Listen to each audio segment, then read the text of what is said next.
We're now going to begin the physical examination, and we usually begin the examination with the head.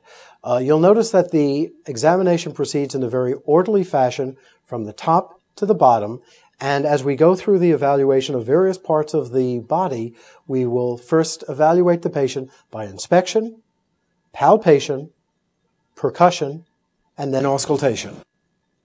We're going to first evaluate the cranial bones, the frontal, temporal, parietal, and occipital bones, evaluating whether or not there is any depression of any of these bones. We also want to evaluate hair.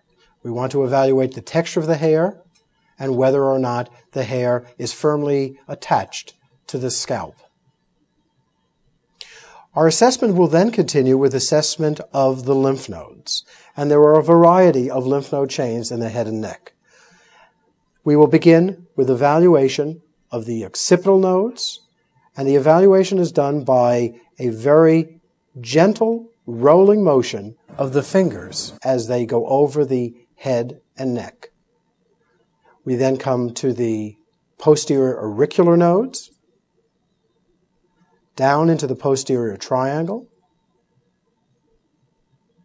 up along the sternocleidomastoid for the superficial cervical nodes, down deep to the sternocleidomastoid for the deep cervical nodes, back up again to the anterior auricular nodes, and down along the jaw margin to the tonsillar nodes, the submaxillary nodes, the submental nodes, and then moving up back to the anterior auricular nodes.